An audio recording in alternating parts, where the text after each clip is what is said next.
What's more effective, a well-trained person with no equipment or a well-equipped person with no training? Well, in certain cases, I'd have to say that a person with proper training can get by with minimal equipment. But ideally, you'd like to have both. Lads to Leaders. Now, Lads to Leaders is known as a program, but I like to describe it as a process. You see, the name is the process. You take lads, young people, and you mature them into leaders. The process of lads becoming leaders is about both equipment and training. Young people are equipped with values, they are equipped with philosophy, and they are equipped with special skills. Lads to Leaders is not just learning to do, but in reality it's doing to learn. And as people participate in the Lads to Leaders program, they become well-trained and well-equipped to be the future leaders. And church leaders or community leaders, it produces leadership qualities in young people. The Lads to Leaders program is the legacy of Dr. Jack Zorn, who invented the program. If you're interested in participating in Lads to Leaders, ladstoleaders.com. If you're interested in learning more about it, you can contact Rhonda Fernandez, 321-202-7600, 321-202-7600, ladstoleaders.com, producing leaders in the church, in the future, in the young people of today.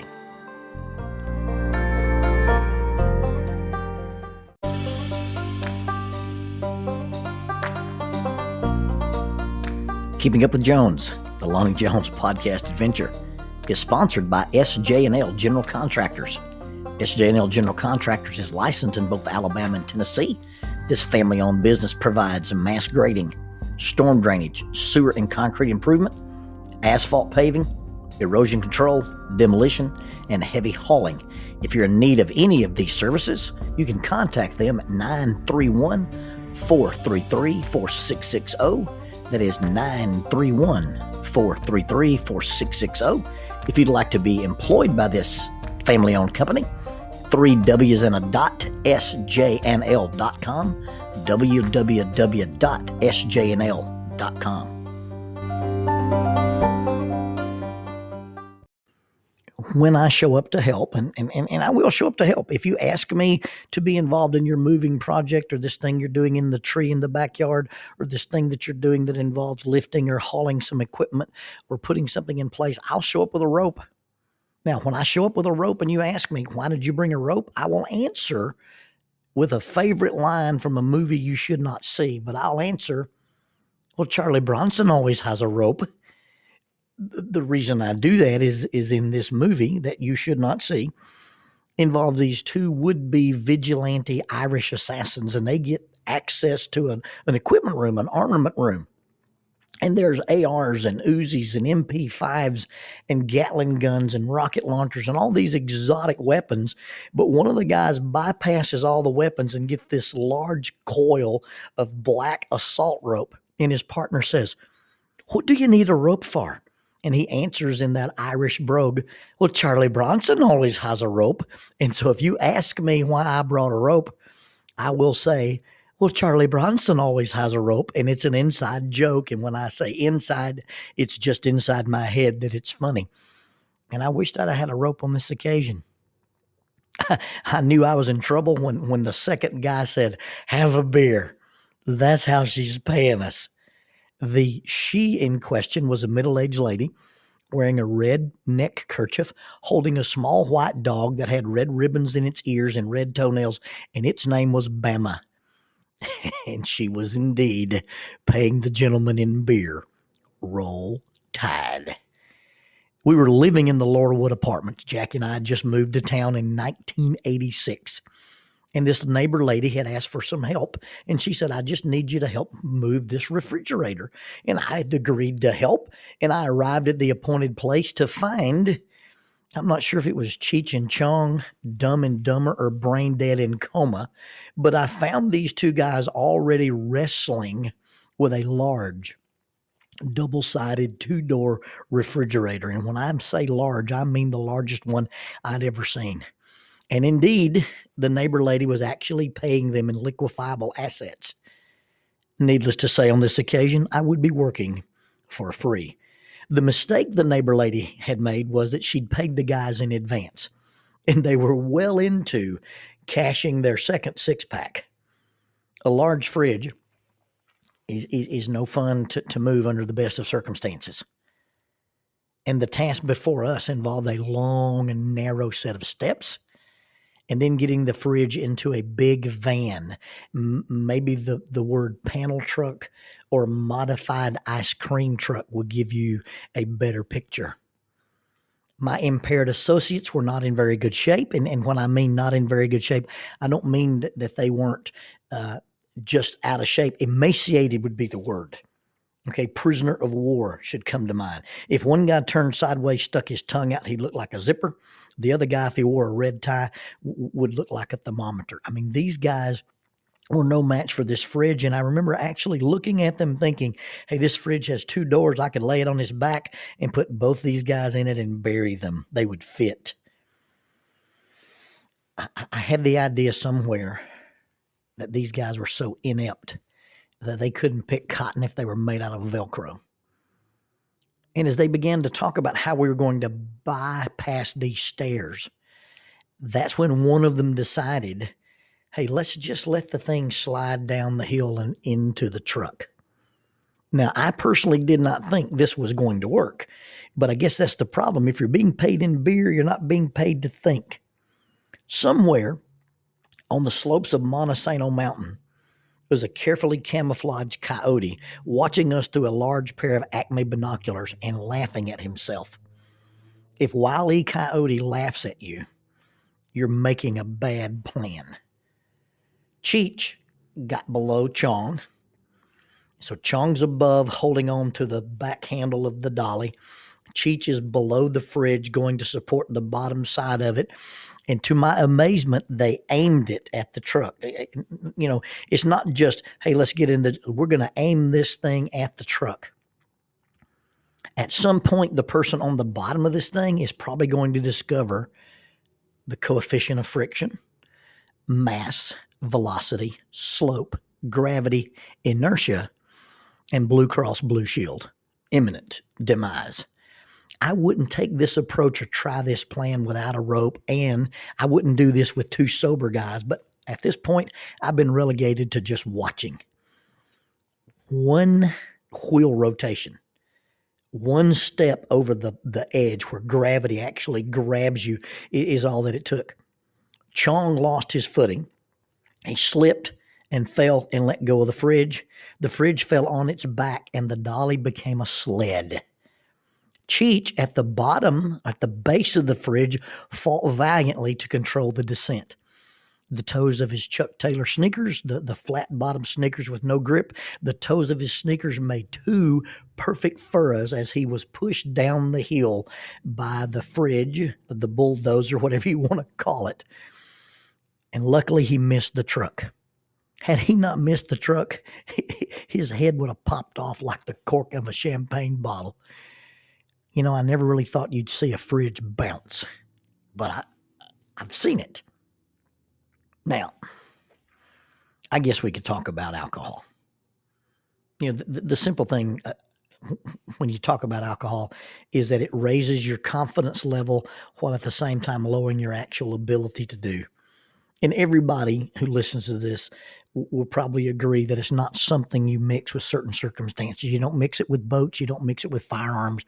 You don't mix it with rock climbing. And you really don't mix it with relationships. But rather than talking about that, let's talk about associates. Who are the people that you look for when you need help? Who are the people you look to when it's time for help? Who are the people in your life you go to when there are heavy loads to bear? And that answering that question says a lot about our judgment process and our decision-making process. I remember having a piece of black rope. Jackie had bought me some assault line at a store in Springfield, Missouri. It was my very first black tactical rope. It was 150 feet of blue water assault line. And I had used it, and it almost sounded like a thing of legend, the black rope. It almost sounded like something out of a Tolkien novel. And it was my favorite rope, and I'd used it. And very rarely have I given away climbing equipment. But I was friends with this young man, and we had done a lot of climbing and been on a lot of adventures. And I was going to recycle that rope. I was going to kind of put it in the not used as often and buy some new rope. And so I gave him the black rope. And it was in a black deployment bag. And he called me one afternoon, and he said, "Hey, man, I lost the black rope." I said, "What do you mean you lost the black rope? 150 foot of black rope is hard to lose." He goes, "Well, I was underground in a cave, and we were wading across some water, and I put the rope up on a shelf, and the shelf broke, and it fell into some water." He said, "And it went under." He said, "And if I'd have been with people I trusted, I'd have gone in after it." And that's when we quit talking about the rope and started talking about, what were you doing underground in the subterranean world in water, and you'd surrounded yourself with people you didn't trust, at least not trust enough to go in the water and believe they'd get you out. See, sometimes it's not the loads that we bear, but the people that we ask to help to move them. It's not the things that we're confronted that's the problem, but who we're with and the associates we have that we deal with those things with. You see, people who don't care about their family won't help you care about yours. People who don't care about their own safety probably don't care about yours. People who aren't careful with their morals probably won't help you be careful with yours. People who are careless with their families won't encourage you to be careful with your family either. When you've got a heavy burden, when you've got an unbearable load, and there is some truth to that we all need help at some point at some time. In fact, when the Bible talks about bearing burdens, it uses two words. One's a backpack, one's a boulder. I've got a job. I got to handle my own backpack. But sometimes I've got these boulders. I've got these refrigerators in my life that I need help moving. And what crowd do I look to? What people do I look to? Who do I surround myself with when it's time to move a heavy load? That choice is probably more important than the load that you're moving. That choice of who you surround yourself with, it's not what you're moving. It's who you ask to help you move it. I heard a guy named Matt Evans talk about when you're dealing with a burden, it's not the what, but the how. I'd like to add to that. It's who, when it comes time to move a big load, when it comes time to deal with this heavy burden, it's who do you depend on? Who do you rely on? Who do you trust? And it's not just a matter of what, it's also a matter of how. But in some of the very most difficult circumstances in life, and you need help, it really is a matter of who.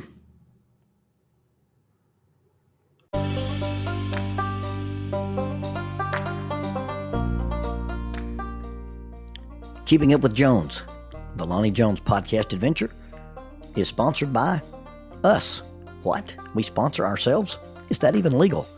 Check us out on Amazon. You can have access to the titles of Pedagogue, the youth ministry book by Lonnie Jones; Cognitive Spiritual Development, a Christ-centered approach to spiritual self-esteem; Grappling with Life, Controlling Your Inside Space, a small essay using the principles of Brazilian Jiu-Jitsu to talk about psychological and emotional self-defense; If I Were a Mouse, a children's book written and illustrated by Lonnie Jones; and then The Selfish Reel, a very short story about a decision. Also, you can check out our YouTube channel to see archived lessons and presentations from across the country, some videos with rope tricks and knots, Don't forget to visit the Facebook page 550 Guys to learn about the little rope men that we make and that we invented and that we make. And then be sure to click like, subscribe, and share. This is Keeping Up with Jones, the Lonnie Jones podcast adventure.